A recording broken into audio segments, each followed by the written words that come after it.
ese dolor de cabeza nadie le da la misma importancia. Realmente es tan o más importante que el dolor precordial, porque una cefalea siempre avisa de algo, de alguna incluso anomalía que pudiera ser estructural. Ahora, ese tipo de dolor tiene que evaluarlo un especialista, porque cuando usted ahora puede decir, bueno, infiero que es tensional, porque estoy muy estresado, porque me duele acá nada más, pero también hay que descartar, sobre todo en esa localización, principalmente y más frecuentemente, la hipertensión arterial, que es una de las localizaciones y de comienzo también del cuadro de hipertensión. Es decir, un paciente que no es hipertenso muchas veces comienza su sintomatología con un dolor a nivel occipital, suboccipital y a veces frontal, pero a veces solamente lo localiza en la región occipital. Entonces, no puede uno decir, ya esto es una cefalea tensional. Aparte de que hay patologías o enfermedades que producen estos tipos de dolores, que son malformaciones cerebrales, incluso no tanto cerebrales como de la unión craneoespinal, que también duele en esa localización. Es el síntoma cardinal de las malformaciones de unión craneoespinal. Lo que sí es importante es saber que la cefalea tensional puede ser tensional, pero siempre hay que darle importancia y llegar a un grado de diferenciación con otras posibles causas. Los aneurismas, las malformaciones arteriovenosas o vasculares son también causas de estos dolores. A veces ellas se expresan con un valor localizador cuando empiezan a doler. Se localiza en un lugar de la cabeza, las llamadas hemicráneas. Cuando una persona tiene una hemicrania y no se expresa en el otro lado o no se expresa de forma, digamos, bilateral o en toda la cabeza, entonces ya eso tiene un valor localizador para decir que puede ser un aneurisma, que puede ser una malformación vascular. ¿Cómo saber, Sandro, si un dolor de cabeza frecuente es solo, llamémosle así, tensión, o el aviso silencioso de algo más grave como un aneurisma o un tumor? ¿Cómo poder identificar algo así? Esa pregunta es muy importante para los expertos en neurociencia, los que tratamos a diario enfermedades neurológicas. Es algo que siempre le damos mucho valor. Y desgraciadamente no solo digamos, en la comunidad normal, sino en la comunidad médica a veces se desdeña o se le da menos importancia. Y sin embargo es muy importante, porque yo lo comparo, es decir, en la forma de hablar de este tema a diario con el tema de los cardiólogos. Cuando una persona tiene un dolor en el pecho precordial, se le da importancia. No solamente la persona que lo sufre, sino también el médico que lo atiende y cualquier personal, ya sea familiar o personal paramédico, todo el mundo le da importancia y todo el mundo se concentra en ese dolor precordial, y hasta que no esté establecida su causa, nadie descansa, ¿no? Ahora, con la cefalea o el dolor de cabeza, como también se conoce más vulgarmente, ese dolor de cabeza nadie le da la misma importancia. No vamos a decir que no se le da importancia, pero no se le da la correspondencia al dolor precordial. Y realmente es tan o más importante que el dolor precordial. ¿Así? Entonces, sí, porque una cefalea siempre avisa de algo, de alguna incluso anomalía que pudiera ser estructural, casi siempre estructural. ¿Por qué? Porque a veces nosotros en el plano de las ciencias neurológicas y antiguamente, cualquier dolor de cabeza, y más es decir, en su presentación, se le hace el diagnóstico inicial por lo regular de cefalea migrañosa o la denominada migraña. Sin embargo, en la actualidad, la conceptualización más moderna del término migraña se hace con dejarla solamente como un diagnóstico de exclusión. ¿Qué quiere decir de exclusión? Que después que usted excluye todas las demás causas, orgánicas o no, que hay muchas orgánicas que la producen, entonces es que se puede hablar de la migraña. Es bueno que me haga esa pregunta para ver si podemos divulgar esta parte, porque la conclusión es que se abusa del término migraña. Ahora, dentro del término de cefaleas está este que usted me dice, la tensional. La tensional es efecto a veces de la misma tensión psicológica del día, pero se produce casualmente por un mecanismo fisiopatológico de tensión o digamos tracción de los músculos y la aponeurosis que tenemos detrás de la cabeza, sin la región occipital. Entonces, por eso, por lo general, esa cefalea tensional se agrupa sobre todo en la porción posterior de la cabeza. Y si es un resultado de esa sumatoria diaria y a veces acumulada de varios días de estrés psicológico que produce ese tipo de dolor. Ahora, ese tipo de dolor tiene que evaluarlo un especialista, porque cuando usted ahora puede decir, bueno, infiero que es tensional porque estoy muy estresado, porque me duele acá nada más, pero también hay que descartar, sobre todo en esa localización, principalmente y más frecuentemente, la hipertensión arterial, que es una de las localizaciones y de comienzo también del cuadro de hipertensión. Es decir, un paciente que no es hipertenso muchas veces comienza su sintomatología con un dolor a nivel occipital, suboccipital y a veces frontal, pero a veces solamente lo localiza en la región occipital. Entonces, no puede uno decir, ya esto es una cefalea tensional. Aparte de que hay patologías o enfermedades que producen estos tipos de dolores, que son malformaciones cerebrales, incluso no tanto cerebrales como de la unión cranioespinal, que también duele en esa localización. Es el síntoma cardinal de las malformaciones de unión cranioespinal. Pero bueno, ya todo esto son grupos de enfermedades que ya quedan para los especialistas. Lo que sí es importante es saber que la cefalea tensional puede ser tensional, pero siempre hay que darle importancia y llegar a un grado de diferenciación con otras posibles causas. Como me preguntó, los aneurismas, las malformaciones arteriovenosas o vasculares son también causas de estos dolores.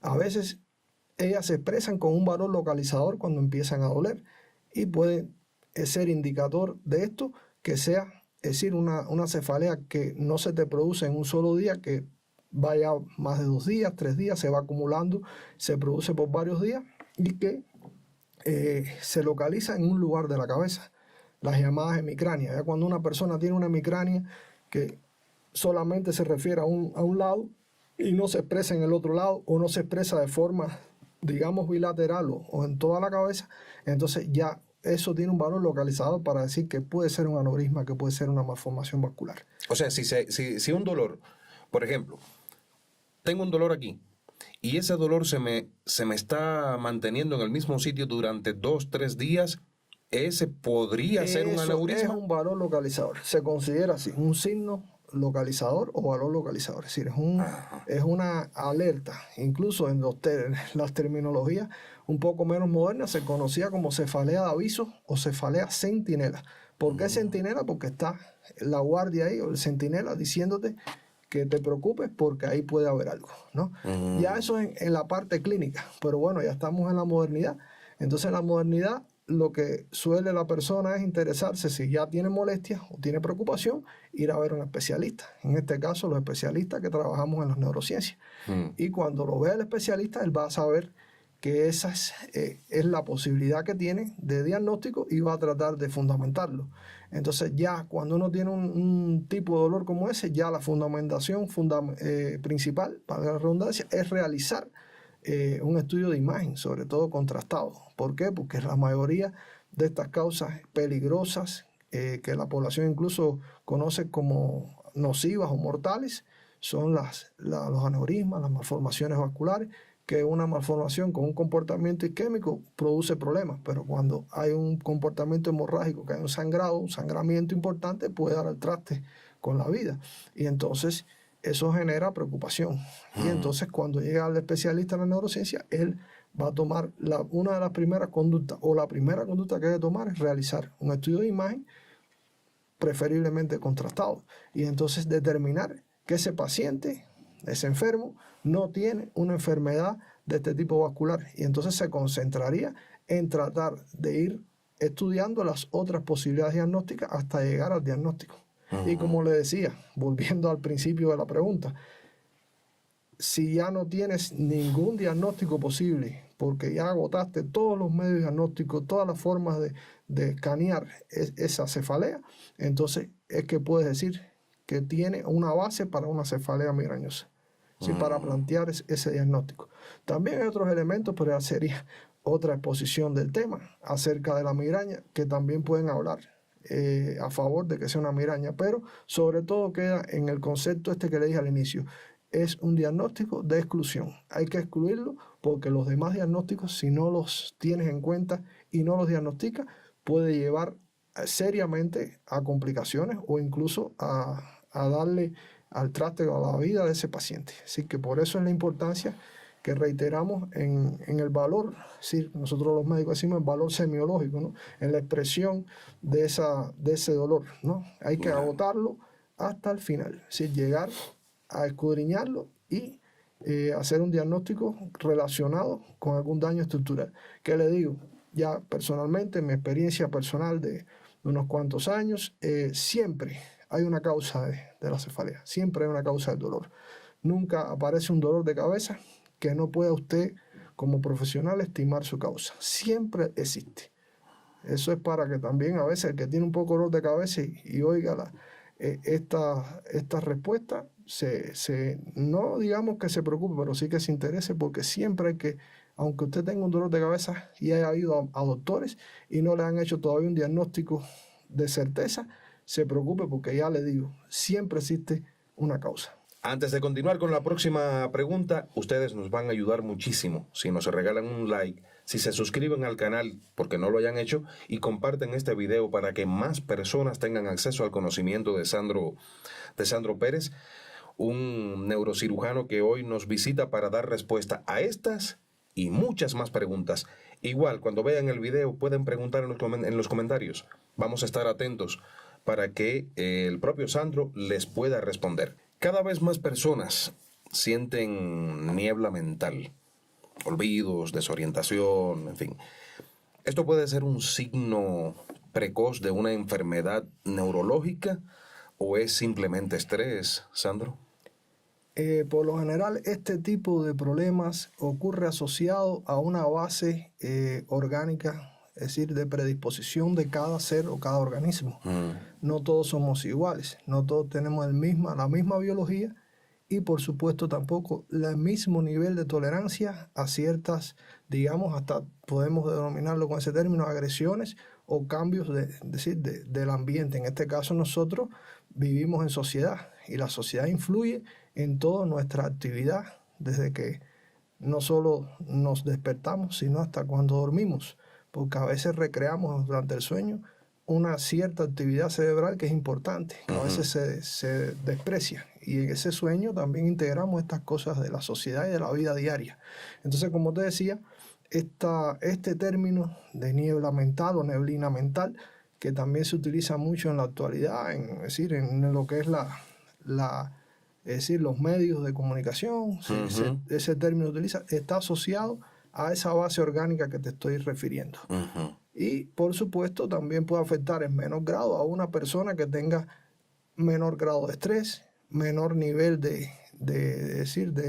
bloqueo, una mejor actitud ante la vida. Esa persona por supuesto va a estar menos afectada.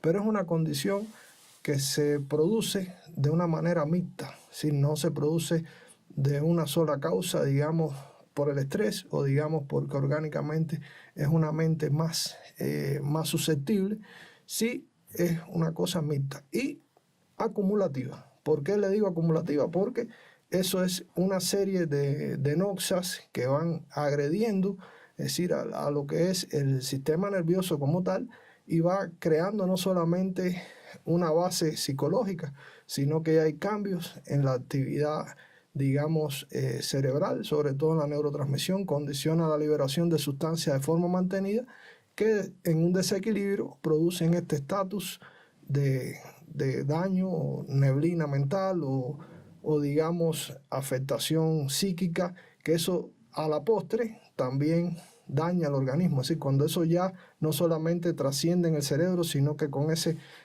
acumulación mantenida que te estoy hablando, va acumulándose, valga la redundancia, ya llega a hacer un estado de desequilibrio importante en la liberación de sustancias negativas. Es decir, hay reconocido muchas sustancias que son positivas, que las libera el organismo, ¿sí? Que a veces son comprendidas en el tipo de sustancias hormonales y en otros casos como sustancias de neurotransmisión, las más importantes. Siempre las más que se reconocen y se hablan son las endorfinas.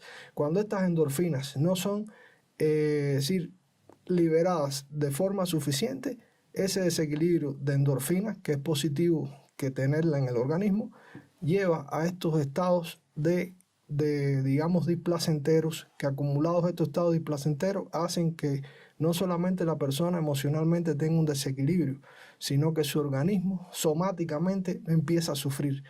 Una de las enfermedades que más se ve en este tipo de situaciones es la reconocida fibromialgia, que antiguamente empezó a conocerse con otro nombre, que era fatiga crónica, porque la persona llegaba a un estado de agotamiento tal que parecía fatigado, y llegaba con fatiga muscular y con respuestas neurológicas inadecuadas, con dolores articulares, porque ya no solamente la unión, es decir, el daño se producía sobre el músculo, el cansancio ese no solamente era sobre el músculo, sino que se extendía a la unión fibrotendinosa sobre las articulaciones. Y este tipo de personas llega a padecer dolores musculares y articulares que parecen tal como una enfermedad reumatológica, y sin embargo es consecuencia de todo lo que estamos hablando. Es decir, es una acumulación, claro, como siempre le digo, con una base orgánica. Hay seres humanos mucho más resilientes, más fuertes es decir, a los problemas, a las dificultades. Y bueno, a veces, ya hablando específicamente de esta enfermedad que muchas veces genera inquietud en la población, sobre todo en la femenina, porque es en una proporción más frecuente en mujeres, también podemos pensar que hay alguna base que la lleva a padecerla más en las mujeres, pero hasta ahora no le podemos decir que sea una enfermedad propia de las mujeres, pero sí es mucho más frecuente en mujeres, quizás también porque ellas tienen menor, es decir, grado de fortaleza, digamos, muscular y articular, una teoría para especular, y digamos que hace que esa base orgánica o somática que ya afecta al organismo con una condición psicológica se proyecte sobre esos músculos más débiles, y por eso quizás sean más propensas a las mujeres. Pero bueno, no escapa a los hombres también de poder padecer este tipo, sobre todo de enfermedad, que es muy asociada a este estado de cansancio, agotamiento, digamos, de daño progresivo de lo que es la psiquis, ¿no? Porque la psiquis va sufriendo, Claro. se va transformando, y esa transformación, cuando es negativa, se acumula en el organismo de forma negativa, se traduce en las llamadas enfermedades psicosomáticas, que bueno, estamos hablando de una de ellas, pero hay un grupo muy amplio de enfermedades psicosomáticas. Es cierto que el sufrimiento intenso, por ejemplo, deja huellas reales en la estructura cerebral. Existe mucha especulación con esta pregunta que usted hizo, con este tema. Es decir, incluso en planos no solamente de la población, sino en planos literarios. Hay libros, incluso en el séptimo arte, hay películas, series que hablan de este tipo de situaciones. Ahora, sí tienen su base científica, lo que sucede es que a veces se recrea un poquito más de lo que es, porque realmente sí existe una base. Es decir, orgánicamente un estrés acumulado hace, como le explicaba hace unos minutos, un condicionamiento en respuestas, digamos, humanas, e incluso respuestas reflejas del propio cuerpo, el propio organismo. Y esto lo determinan el grado sobre todo de liberación de sustancias que producen la neurotransmisión, no solamente para el pensamiento, sino también para la actividad volitiva, es decir, para la actividad muscular, para la actividad. Entonces, la persona con un estrés incluso suficientemente grande puede sufrir de un solo evento cambios, ¿no?, que propicien este tipo de actitudes, ¿no?, o que modifiquen, es decir, la actividad del hombre sin tener incluso él una razón o decir lo que se le produzca como tal, sino que es una consecuencia. Y se le produjo por este cambio que usted me habló, de sobre todo un sufrimiento intenso. Un sufrimiento intenso que puede ser como se dice, ¿no?, de una sola vez, o que es más frecuente, acumulativo, porque todo lo acumulativo tiene más significado. Si se va acumulando y aparecen los cambios posterior a esta acumulación de respuestas negativas, que es como le podemos decir, estas respuestas negativas condicionan una actividad cerebral diferente, condicionan una actividad incluso, como le decía, de respuesta del organismo a los órganos internos, a los músculos, diferente o negativa, vamos a decirle también, por esa causa, ¿no?, por la causa de la acumulación de efectos negativos sobre la psiquis del hombre, que también afectan, por supuesto, estructuras cerebrales que determinan funciones. Porque esa acumulación de sustancias negativas, que podemos citarlas cuando son, es decir, demasiado escasas las positivas, el balance es hacia la negatividad. Si no aparecen, por ejemplo, las más frecuentes, las más que se conocen, las endorfinas, esa persona no libera esa cantidad de endorfinas suficiente, va a tener consecuencias negativas en su organismo, ¿sí? Porque se ha comprobado que tener endorfinas suficientes en el organismo no solamente mejora la actividad cerebral, sino mejora la actividad motora, mejora la actividad de los órganos, y además produce incluso hasta una respuesta inmunológica mejor. Entonces, cuando esa persona tiene ese estrés, es decir, mantenido ese estado de negatividad psicológica, hay una liberación contraria. ¿Sí? No, es un equilibrio contrario diferente, y eso es malo para el organismo. Eso es por ahí. También pasa que en trastornos de este tipo, psíquicos o emotivos negativos que se van acumulando, o como decimos, como me pregunto, también hay otras causas, que puede ser que haya pequeños grados de insuficiencia circulatoria, o digamos isquemias, como se le conoce, ¿no? Que producen ese efecto al liberarse también. Todo es consecuente a veces a la liberación de sustancias por el estrés, por el temor, por diferentes situaciones que producen esa liberación de sustancias, y esas sustancias son, digamos, de tipo espasmogénicas, porque producen espasmos, y está demostrado, producen espasmos a nivel de los vasos sanguíneos. Entonces la microcirculación cerebral es muy endeble, es muy, digamos, susceptible. Entonces, un pequeño espasmo produce déficit respiratorio en un área del cerebro, y esa área del cerebro puede secundariamente afectar no solamente una actividad motora, sino psicológica de todo el ser humano. Entonces, por eso también esos efectos psicológicos a veces impactan negativamente de una sola vez cuando logran producir un espasmo en un grupo circulatorio, es decir, un espasmo de una circulación, sin llegar incluso a producir, digamos, ninguna evidencia de déficit neurológico, pero sí lo produce en parte en áreas que tienen que ver con el comportamiento psicológico.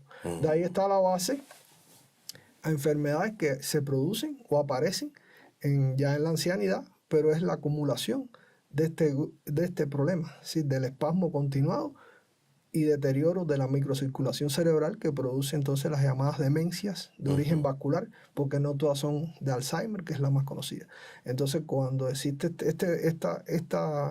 este problema también, que nosotros lo identificamos como fisiopatológico, produce cambios originados por estas causas. Sandro, ¿tú has visto casos reales donde el cerebro ha logrado una autocuración que la medicina no puede explicar? Hay muchos mitos, pero ahora yo quiero saber si esto es real. ¿El cerebro puede autocurarse y la ciencia quedarse así? ¿Qué pasó? Biológicamente, el cerebro humano no tiene posibilidades de regeneración. Es decir, las neuronas o células nerviosas técnicamente, biológicamente, no tienen capacidad de regeneración. Sí, en el caso del cerebro, no tanto así como la médula espinal, que también es sistema nervioso, el cerebro sí tiene una condición que se denomina con término neuroplasticidad o plasticidad cerebral, que sí es posible. Es decir, en este caso, sobre todo en niños, e incluso en adultos jóvenes hasta los 25 años está demostrado que la neuroplasticidad es posible. Así que puede regenerarse partes del cerebro. Ahora, como todo en la vida, hay personas que tienen más posibilidades o más facilidades para recuperarse de cierto problema que otro. Así sucede con el cerebro. De cada ser humano a otro hay variaciones, y entonces eso influye también en la recuperación de un tipo de lesión cerebral. Nunca he visto como tal, decir algo, digamos, de decir algo milagroso, ¿no? Pero sí se ve respuestas a veces diferentes en pacientes que sí mejoran y otros que por supuesto que no mejoran. Y eso a veces está en la condición de digamos, de respuesta, sobre todo vascular. Porque el cerebro, a la neurona no regenerarse, porque teóricamente no puede regenerarse, pero sí hay personas que logran, es decir, rejuvenecer o vamos a decir restablecer un área de ese cerebro dañado más que otros. No como les explico esta parte, que logra la circulación llegar mejor a esa parte del cerebro y poder obtener en un plazo, digamos, no tan rápido, pero sí de una, digamos, meses, de recuperar una función, digamos, que había perdido. Entonces, eso lo logra una persona y quizás otra no, por sobre todo la función vascular. Por eso a veces usar medicamentos, como se le conoce en el vulgo, de oxigenantes cerebrales, o más científicamente como restauradores neuronales, queda en un plano a veces de la especulación, incluso científica, porque pocos medicamentos son reconocidos, contados en las manos quedan los medicamentos, a pesar de que vas ahora a la farmacéutica internacional y puedes encontrar miles de restauradores cerebrales. Pero científicamente con evidencias ya de clase avanzada para determinar que son productivos o realmente beneficiosos, son muy escasos. Si ya le digo, con la mano me quedan contados.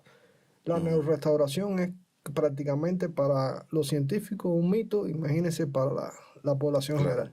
Pero sí he visto pacientes que a veces increíblemente, no tan increíbles, sino porque, ya le digo, no todos somos iguales, y lo otro es que han logrado hacer algunos tratamientos que hasta cierto punto se han llegado a optimizar en la mejor manera, ¿no?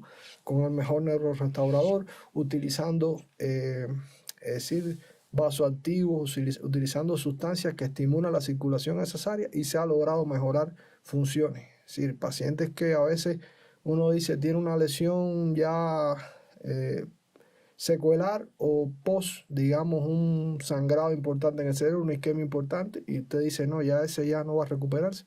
Y sí he tenido algunos ejemplos, anecdóticos, pero sí los he tenido que han mejorado, porque han puesto empeño. Eso es otra cosa que influye en la restauración, no solamente restaurar el cerebro, sino la vía, en este caso, que es lo que más conoce la persona, la vía motora. Y entonces también influye mucho la voluntad de esa persona, porque si esa persona tiene mucha voluntad, va a asumir una mejor posición ante su enfermedad y va a hacer mejor rehabilitación, porque la rehabilitación no solamente es que vayas al mejor centro de rehabilitación del mundo, sino también que usted sea capaz de enfrentar su situación y hacer los ejercicios, hacer todas las terapias que se le imponen y que a veces lleva un sacrificio, como yo le digo a mis pacientes, un sacrificio como más que un deportista de alto rendimiento. Así que cuando un paciente tiene una enfermedad, que hubo un daño neuronal, cerebral, y tiene que recuperarse, yo le digo, ahora usted tiene que pensar como si fuera un deportista de alto rendimiento que se está preparando para una olimpiada, para eso. Y no solamente lo hace más fuerte que un deportista, porque el deportista lo hace por un evento o para un periodo de años en vida activa deportiva, pero usted lo tiene que hacer para toda la vida. Claro. Y entonces eso depende mucho de cada persona. Sí, por eso es que a veces se logra ver una recuperación en unos y en otros no. Pero está tanto en el plano, digamos, científico de lo que es la restauración cerebral y también en el plano personal, de cada persona con su respuesta propia y además con el nivel de enfrentamiento a la vida. Aquí no dejamos de hablar o mencionar también la parte psicológica del hombre, que determina en todo, tanto psicológico como social, todo determina. La sociedad, porque también, si hablamos de este tema, también la familia influye, porque si la familia no lo apoya, no lo ayuda, tanto económicamente como humanamente, para que él se desarrolle, para que se desenvuelva y recupere las funciones que quizás no pueda recuperar totalmente, pero recupere en un mayor grado, influye la familia y la sociedad.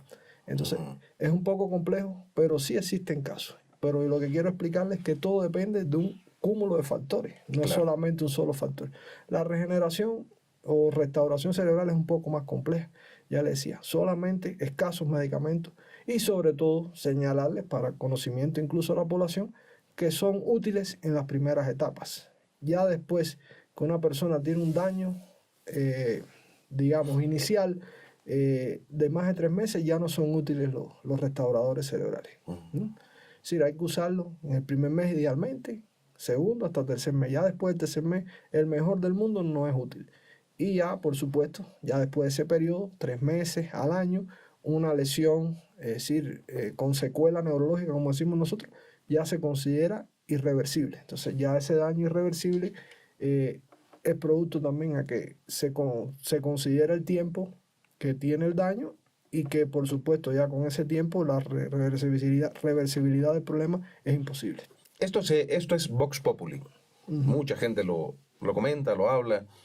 ¿Qué tan reales son los casos de personas que tras un accidente cerebral hablan otro idioma, pintan obras de arte o desarrollan habilidades increíbles? Mucha gente dice, no, se le activó una parte de su cerebro que no tenía activa. ¿Mitos populares o es real? ¿Qué opinas tú desde la ciencia sobre esto? Bueno, ya esto sí es parte más literaria, más, como decía ahorita, del séptimo arte, que recrea mucho estas cosas en el cine, en la televisión.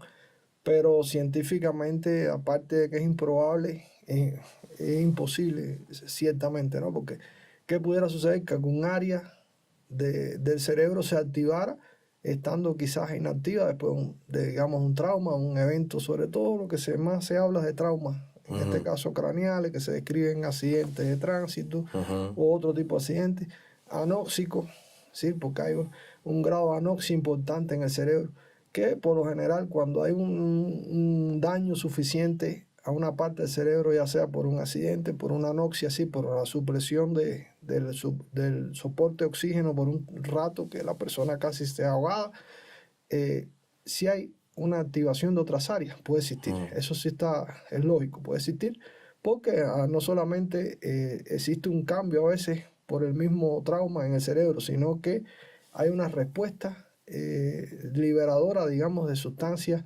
de neurotransmisión, hormonas que descargan y activan a veces funciones en estrés. Es decir, eso que sucede es un estrés. Nosotros consideramos un estrés, digamos, postraumático, un estrés anóxico, así, por un evento X que determinó que ese cerebro entrara en estrés y entonces hay una liberación a veces desproporcionada por instantes o por momentos de sustancias que activen quizás áreas que no tenías activadas. Eso pudiera ser una de las únicas explicaciones que tuviera este tema. Pero lo que sí no queda lógico es que se active un área que no tenga de base algún grado de conocimiento. Si ese conocimiento no está almacenado, no hace nada con activarse esa área, que no se va a producir este cambio que ustedes me dicen de hablar otro idioma, de conocer eventos o recordar eventos que no recordó, o decir, situaciones nuevas. Así que para aparezca una situación convertirse nueva, en un genio de pronto. Sí, no, eso no es real. Eso tiene que haber una base acumulativa de esa información. Que puede tenerla, porque a lo mejor es que, es decir, esa persona, para justificar quizás algún caso en la historia, ¿no? de ese tipo de situación, la persona se relacionó por un tiempo, digamos que era una persona que, vamos a poner un profesional, que fuera un periodista, como usted, para poner un ejemplo más cercano, y tuvo un evento de este tipo, no vamos a decirlo ni desearlo, por supuesto menos, tuvo un evento de este tipo y se produce que es un gran informático. Sí, el cambio es que se produce en él, es que se despierta del coma o mejora después de esa situación. Crea una inteligencia artificial gigantesca. Y es un informático famoso, un matemático famoso, y te dice, ¿cómo? Porque sí, activó mejor el área que no tenía desarrollada o no tenía activada, que era el área, en este caso, la aritmética, el área de la integración de los mecanismos matemáticos, esa no la tenía, ¿no? Sin embargo, después ese evento lo hizo. Y puede ser que empiece a desarrollar esa actividad matemática progresiva, pero para que haya, es decir, ya automáticamente esa área ya de después que se activó por ese mecanismo, que no vamos a repetir, el evento traumático, se le activó esa área aritmética y empezó a dejar de ser periodista para... Eso así no es tan rápido. No es así. No es así. Puede ser que después se te cree la habilidad. O usted mismo diga, no, mira, qué bien, ahora se me dan bien los números. Y empieza a desarrollar. A estudiar. Antes no se te daba. ¿No? porque se te cambió la mecánica, digamos, o como decimos y repetimos en la teoría esta que a mí me gusta mucho, que es la que más me explica todo esto, que es la teoría de las inteligencias múltiples. Usted tenía activa en su organismo o incluso desarrolló más esa sin saber incluso que tenía aquella también muy productiva, lo que el mecanismo traumático hizo que aquella se activara, la de la aritmética, ¿no? Entonces por eso es que existen este tipo de especulaciones, porque no deja de ser más que una especulación. Claro. Pero la lógica está ahí, pero no es que se creó de la nada. De la nada no existe nada, ¿no? Eso es así. Sandro, ¿qué ocurre en el cerebro en los últimos segundos de vida, antes de morir, en esos últimos segundos antes de morir? ¿Y qué nos dicen los estudios sobre estas famosas experiencias cercanas a la muerte? Ahí como ahora acabamos de hablar un tema parecido. Claro. No es lo mismo, pero es parecido. ¿Sí? La persona con un evento traumático, un evento estresante, digamos, a los límites, ¿no? Porque esa fue la pregunta anterior. Ahora, en esta me estaba hablando ya de, digamos, de una experiencia cercana a la muerte. A la muerte. Sabes Sí, que muchas por personas... Por lo general, este tipo de experiencias cercanas a la muerte se relacionan con estados comatosos prolongados, despertar de un coma o simplemente el estrés en un momento de un trauma violento, de algo que te genera un accidente, peligro para la vida inminente en un momento, digamos, un espacio de tiempo determinado, y que en ese espacio de tiempo determinado hubo suficientemente riesgo de muerte y cercanía a la muerte. Es lo que me pregunta, ¿no? Sí, sí, porque hay muchas personas que incluso hablan de que estuvo al borde de la muerte y vio un túnel. Un túnel con una luz al final, ese tipo de experiencias al borde de la muerte, que tanto se habla de ellas y que también se aborda muchísimo en la literatura, el cine, en fin, todo esto. ¿Son ciertas? ¿Qué pasa ahí en ese momento? Todo este tipo de descripciones, por supuesto que están basadas en la realidad, en la descripción de personas que han vivido ese tipo de experiencias. Y está relacionado, por supuesto, con lo que le hablaba hace unos minutos, que es con las descargas excesivas de sustancias, es decir, tanto hormonas como sustancias de neurotransmisión, que en ese momento de estrés, que es, como le decía, un espacio de tiempo a veces corto, o a veces también corto. Por ejemplo, un paciente despertar después del coma te dice en el momento ese, o te dice antes de entrar en coma lo que él presentó o lo que él vivió. Entonces, por lo general lo describen con este tipo de cosas, ¿no? De decir, luces que ven a un final de un túnel, luces que no se ven bien claras, ideas que a veces tienen que ver con sus eventos más vitales, y eso lo relacionan con la experiencia cercana a la muerte. Pero eso no es más que fisiológicamente una respuesta, una respuesta fisiológica. Es una respuesta de liberación de hormonas, ¿sí? Las hormonas de la actividad alarma del organismo, que son principalmente la noradrenalina y otras más, otras que son incluso neurotransmisoras, que se activan mucho, y entonces al activarse todo este tipo de sustancias hay esa descarga adrenérgica, una descarga dopaminérgica, y entonces produce que la persona siente incluso cosas, porque se activan todos los mecanismos de alarma del cerebro. ¿Cuáles son los mecanismos de alarma? ¿Dónde están? Están sobre todo en el centro del cerebro, y relacionados sobre todo las sustancias, es decir, el sistema que se conoce como límbico, porque están ahí en el centro del cerebro, que es como el limbo, pero es realmente donde están las respuestas de alarma. Y estas respuestas de alarma te van a hacer recordar cosas, te van a hacer pensar en un momento de manera muy rápida eventos vitales, eventos que tú viviste y fueron importantes para ti en la vida, de pequeño, de joven, los eventos vitales, casamiento, nacimiento de un hijo. En ese momento hay esa tal descarga que produce que ese cerebro se active de tal manera que toda esa acumulación de reacciones de alarma, de pensamientos que están en el cerebro antiguo, que incluso se relacionan mucho de las funciones básicas del cerebro con los lóbulos temporales. Por eso en los lóbulos temporales es donde es decir, se registran las sensaciones o sentimientos del Hamahu, de Habu. Eso es un término que muchos a veces no dominamos bien, pero todos hemos vivido, ¿no? Que vimos esta situación, yo la viví una vez, sí. No me doy cuenta cuándo ni cómo fue, pero yo pasé por aquí, yo viví esto ya. Y entonces eso está relacionado con ese tipo de actividad, sobre todo almacenada en los lóbulos temporales. Si se te activa por el sistema límbico, que es el que recibe todas esas descargas de alarma y activa el lóbulo temporal. Entonces, al activar el lóbulo temporal, vienen todos esos pensamientos, incluso que hasta a veces vienen asociados esos pensamientos hasta la parte, digamos, es lo que quiere decir la parapsicología, que hace que la persona piense, incluso y se lo crea, de que vive una experiencia paranormal. Esa era la palabra, no parapsicológico, paranormal. Es decir, que la persona se cree que es paranormal. Y por eso también hace el mito ese alrededor de la muerte, porque se activa toda la idea de la paranormalidad. Es lo que quiero que me entiendan. Entonces la persona pensar durante ese momento de esa descarga tan grande que existen hasta cosas paranormales, pero de una forma integrada a tu consciente, y eso nada más lo puedes vivir en momentos como ese. Por eso es que esos límites de tiempo, digamos, entre la vida y la muerte, la entrada en un coma, el despertar de un coma, todos esos momentos son los que se relacionan con este tipo de pensamientos. Entonces la persona hace un mito alrededor de la muerte. Claro. Y es por eso, por la descarga tan grande que existe. Ya después que la persona fallece, por supuesto que no se puede narrar nada, pero en ese término, en ese plazo de tiempo es donde ocurren todo este tipo de fenómenos.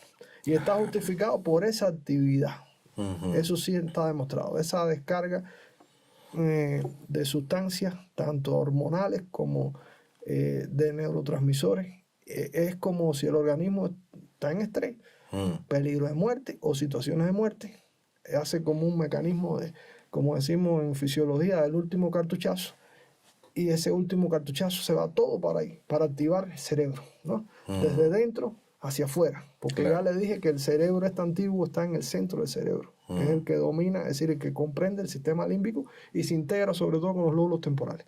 Por eso el lóbulo temporal también los semiólogos, los neurocientíficos de toda la vida también se le llama el lóbulo del demonio, el lóbulo del diablo, por esta situación, porque tiene almacenado todo lo paranormal, todo lo que relaciona el hombre con el subconsciente. Sandro, ¿hasta qué punto los teléfonos, estamos rodeados de pantallas, ¿hasta qué punto los teléfonos, pantallas de otro tipo y redes sociales están, entre comillas, reprogramando nuestro cerebro? ¿Estamos perdiendo memoria y atención por esto? Hasta en los momentos actuales es uno de los temas más, mediáticos en el plano psicológico, sobre todo porque lo que más en esta situación está afectando es la psicología y más en los niños, porque es el que está madurando su cerebro, está formando el cerebro. Ya incluso en las personas que ya tienen su cerebro totalmente maduro, también le hace daño, es decir, le afecta, porque le crea un mecanismo, como mismo estábamos hablando ahorita de las adicciones psicoactivas, aquí estamos hablando de una adicción a una pantalla, a una respuesta, digamos, a cierto punto informática, ¿no? Porque se está creando una dependencia a la tecnología. Entonces, esta tecnología de pantallas no solamente puede afectar a veces en el plano fisiológico, porque te afecta la vista, te afecta lo que es la visión, te hace daño, digamos, desde el iris hasta la retina, y entonces por ahí también ya hay su grado de explicación, pero bueno, estamos hablando del sistema nervioso. Entonces, ¿qué es lo que pasa en el cerebro de esos niños? Que van suplantando una serie de actividades que necesita el niño para su neurodesarrollo, para su desarrollo neurológico normal, lo está suplantando, y no solamente suplantando, sino que quedándose, solamente con la estimulación de las pantallas y no con lo que necesariamente tiene un niño que tener, ¿no? La actividad social, la actividad, digamos, El juego. otras actividades que enriquecen a la maduración del cerebro y no propiamente las pantallas, que a veces no solamente es la exposición a la pantalla por tiempo, es decir, no adecuado, sino que es el contenido también que tienen las pantallas, es decir, el contenido visual, que bueno, se es creado, a veces son también en los juegos que son adictivos, y entonces todo esto está produciendo cambios en el neurodesarrollo general del cerebro del niño y más ya en la parte conductual, porque se ve en diferentes grupos de enfermedades que están saliendo a la luz y en la modernidad van aumentando a diario, como son los trastornos de la actividad, es decir, de la actividad de la atención, y por supuesto todo esto genera trastornos en el conocimiento, es decir, al no atender al niño, al ser un niño demasiado activo, el conocimiento se va disminuyendo porque no logra la parte académica normal de ese niño, entonces se expone a que el desarrollo, al ser de esta manera no productiva, ese niño va a tener problemas, tanto de conducta como académico, es decir, el niño no va a rendir como es normal. Entonces sí, las pantallas en la actualidad está creando dificultades. Ya incluso en las personas, como dije hace un rato, ya con una maduración, incluso con profesiones establecidas, esa dependencia inadecuada a las pantallas le produce también conflictos en su vida diaria, en la familia, en el desarrollo incluso profesional, porque le resta calidad a su desarrollo profesional el usar demasiado esas pantallas. Y eso, por supuesto, también, como hablamos ahorita, de la adicción a sustancias, también crea adicciones en lo que es mecanismos de placer en el cerebro, y crea también los llamados que estábamos hablando hace unos minutos, los circuitos, estos que te van creando una reacción de dependencia de placer que hace que no puedas, apartarte de estos medios tecnológicos, y se considera ya una adicción también. Sandro, diariamente millones de personas, y cada vez más, acuden a gimnasios, a ejercitar su cuerpo, a aumentar musculatura, en fin. Y está muy bien ejercitar el cuerpo, está muy bien, estamos hablando de salud, en fin. ¿Crees que se está ejercitando el cerebro también en la actualidad? Es una pregunta, bueno, no solamente importante, sino que a mí personalmente me gusta mucho hablar de ese tema, así que me voy a sentir más cómodo para hablar de esto. Entonces, ¿qué sucede? Ejercitar el cuerpo es importantísimo y no estamos en contra de eso. Claro. Porque el tener volumen muscular, tener una actividad, hasta cierto punto adecuada de su cuerpo, es bueno para no solo tener músculos, articulaciones saludables, sino también para la actividad cardiovascular. Claro. Y también influye, por supuesto, en el cerebro. Claro, la irrigación sanguínea, sí, todo. Mejora todo, las respuestas, digamos, como usted dice, de la circulación cerebral. También hay sustancias que se liberan por todo el organismo, pero que también influyen en el cerebro. Así que todo eso va a condicionar una mejor respuesta cerebral. Pero el ejercicio del cerebro a veces es lo que nos cuestionamos. ¿Se ejercita el cerebro o no? Y sí, es muy importante tener en cuenta eso, porque el cerebro es, como digo yo comparativamente, es similar en este caso, igual que el músculo.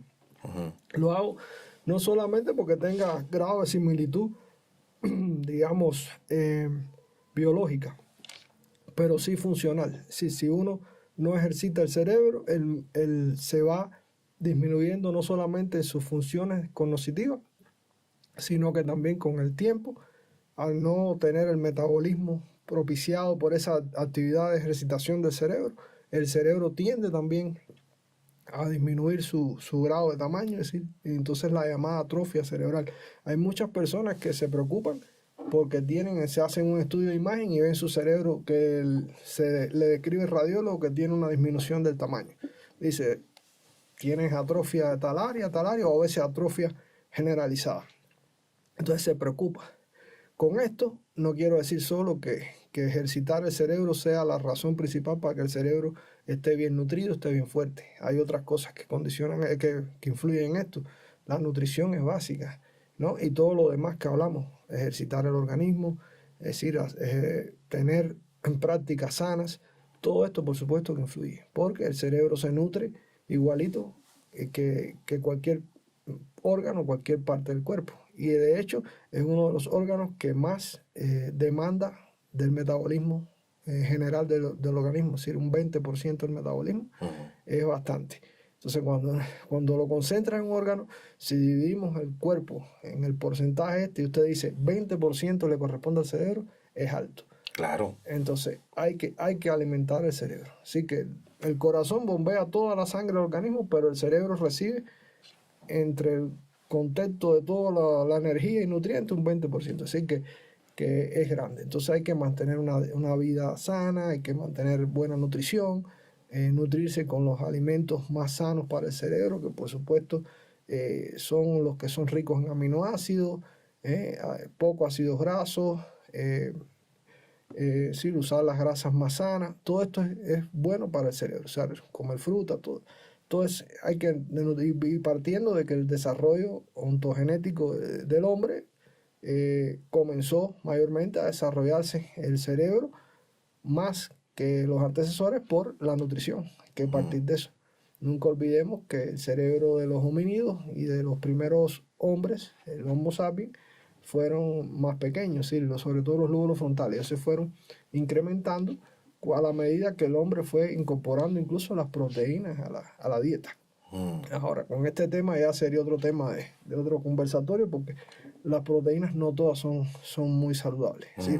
Hay incluso teorías que influyen en afectaciones de enfermedades neurológicas que son por degeneración de proteínas. Entonces, pero sí, básicamente una dieta sana es muy productiva para esto. Aclaro esto por el hecho de que entiendan que el cerebro se nutre, pero también hay que ejercitarlo. Sí, la nutrición es importante, pero la ejercitación también. ¿Y en qué consiste la ejercitación del cerebro? La ejercitación más bien es, como estábamos hablando a inicios de la entrevista, básicamente en no hacerlo, digamos, dependiente o digamos, solamente de una vida rutinaria, es decir, una respuesta automática a todo, sino de cambiar, es decir, las actitudes, cambiar la forma de a veces enfrentarse a las situaciones, porque siempre lo hace de la misma manera, va a ser una respuesta muy automatizada y el cerebro siempre va a estar acomodado. Vamos a usar ese término. Si se acomoda el cerebro y no quiere,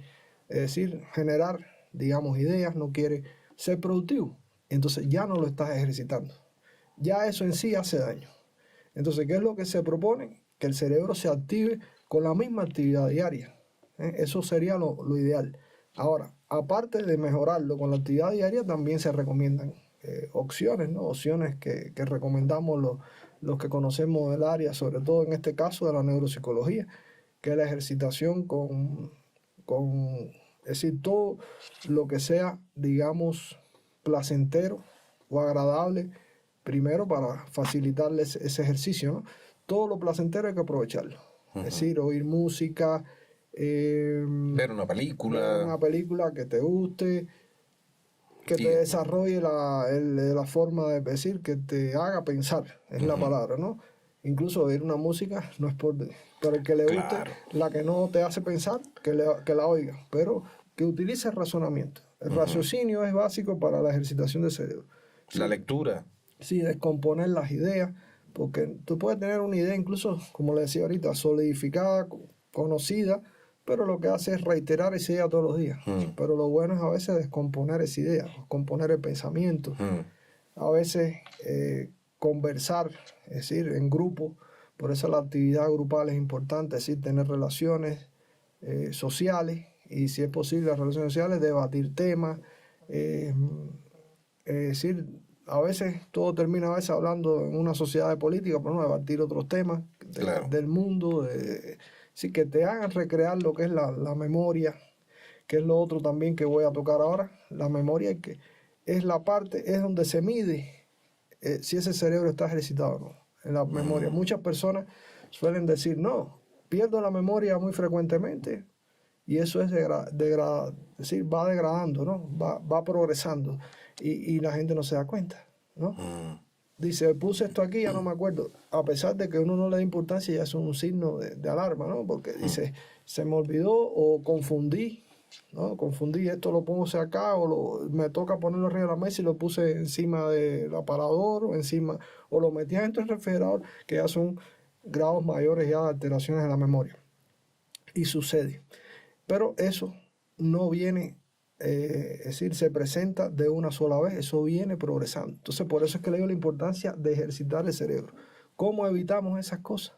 No solamente con todas las medidas generales que hablamos, de nutrirse mejor, de una vida sana, de socializar, todo esto es importante, pero hay que dedicarle un tiempo en el día, sobre todo en el día, porque debe ser diario, a ejercitar la mente. ¿Cómo es? Sobre todo con ejercicios de memoria, porque la memoria es el indicador de la ejercitación del cerebro. Entonces, ¿cómo es? Con ejercicios que te hagan recordar, por ejemplo, una serie de cosas que organizaste, o incluso si estás en la casa, por lo ideal es salir al medio exterior, ¿no?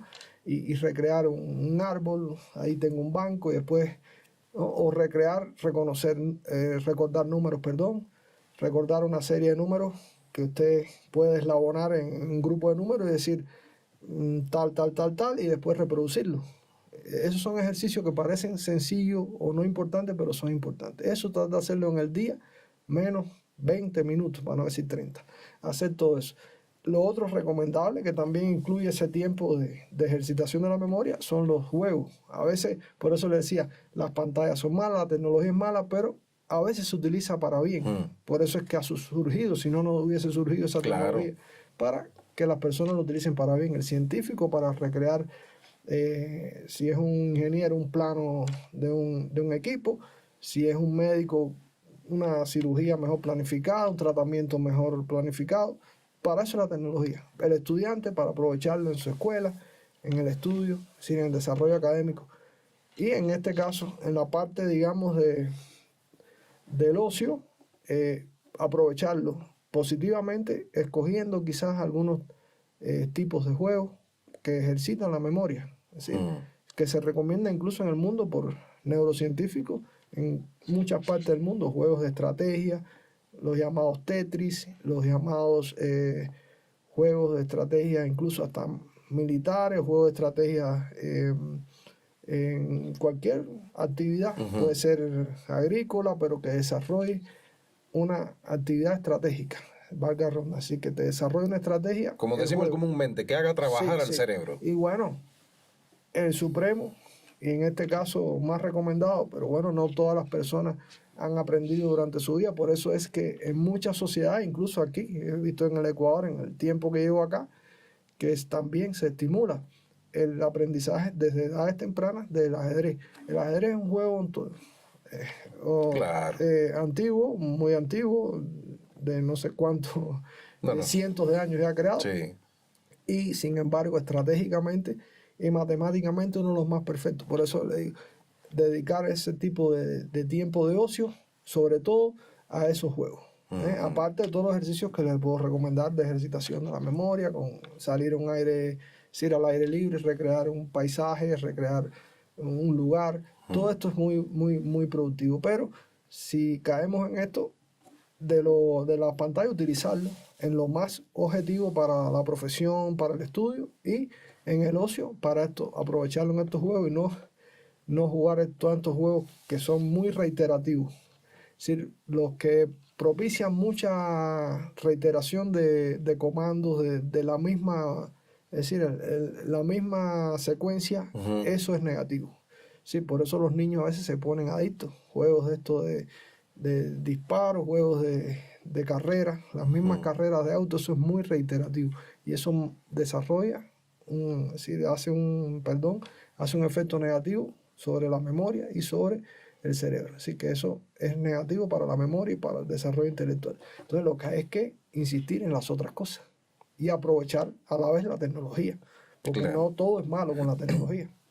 Y una de las formas es esta: si tienes rato de ocio, siempre se recomiendan estos juegos.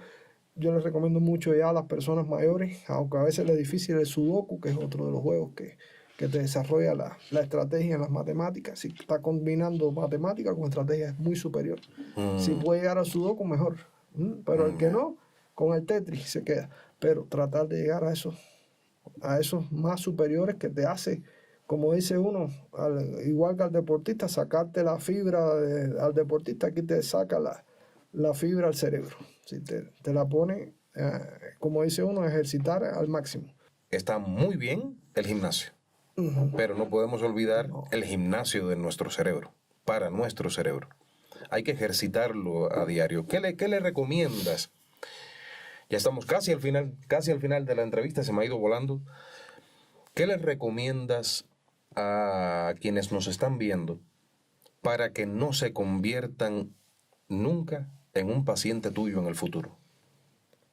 ¿Qué le podemos recomendar? Bueno, primero, todo esto que estamos hablando, una vida sana y sobre todo evitar todo lo que es negativo y por supuesto no exponerse a nada de lo que hemos dado como no recomendable en esta entrevista. Pero bueno, básicamente es a reconocer si en un momento tiene algún tipo de situación, digamos como hablamos, y felicito que hayan hecho esa pregunta al tema del dolor de cabeza. Siempre que identifiquen una cefalea, estudiársela, no De dejársela inmediato. estudiar, sí, porque hay que ver al especialista. Y más si es una cefalea que molesta por más de 2 días, 3 días, ya hay que darle importancia. Es una cosa básica. Lo otro, en la actualidad, que estamos viendo una vida moderna muy estresada, por supuesto, el enemigo fundamental del sistema nervioso, el estrés. El estrés hay que tratar de, si no lo puedes eliminar totalmente, por lo menos lidiar de la mejor manera con él, estableciendo mecanismos de enfrentamiento y si no puedes con los mecanismos de enfrentamiento personales o propios, acudir siempre a los especialistas, porque a veces un buen consejo psicológico evita problemas neurológicos subsecuentes. Ya hablamos de este tema, es decir, Claro. de estos temas a lo largo de la entrevista y son importantes porque condicionan enfermedades, sobre todo vasculares, pero también a veces de otro tipo. Entonces hay que acudir, si no puedes controlar el estrés, a un especialista, es decir, en psicología, a los psicólogos. Eso es para empezar. Y bueno, finalmente, una vida, como dije al principio, digamos, evitando los riesgos, una vida no temeraria de tenerle temor a todo, pero sí de cuidarse mucho. En la vida moderna, uno de las enfermedades que a veces desdeñamos o no le damos la importancia es el trauma, ¿sí? Porque ya hablamos de todas las demás, es decir, hablamos de las enfermedades vasculares, degenerativas, del propio cáncer, que también otra enfermedad a las que tratamos nosotros. Pero bueno, esas a veces son más inevitables porque genéticamente tienen una condición. Claro. Pero bueno, siempre se puede mejorar con una vida sana. Pero hay una que es esta, que es las consecuentes o enfermedades traumáticas, que no se le da el valor y sin embargo determinan la vida de muchos y sobre todo personas jóvenes en la actualidad.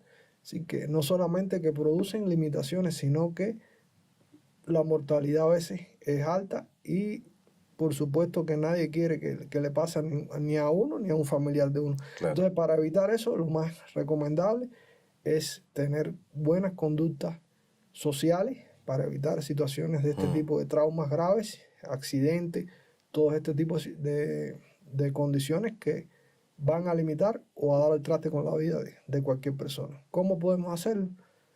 Con una vida más responsable, si conduces automóviles, con una conducción bastante, decir, lo mejor posible para evitar accidentes, tener un comportamiento en la sociedad adecuada, no irritarse, ser una persona lo más afable posible, porque eso condiciona una cosa a la otra. Es decir, ser a veces, aunque no le des importancia, psicológicamente una persona irritable te condiciona más al accidente, Claro. ¿sí? Porque no te da la seguridad ni la constancia en el ejercicio de una actividad, entonces eres más propenso a accidentes, más propenso a todo este tipo de problemas. Entonces, en todo lo que le dije, pero una condición muy importante en la vida moderna, aparte de evitar, eliminar el estrés, una conducta responsable ante la vida. Eso te hace evitar muchas de las enfermedades estas que menciono y ahora que les mencioné últimamente, el trauma.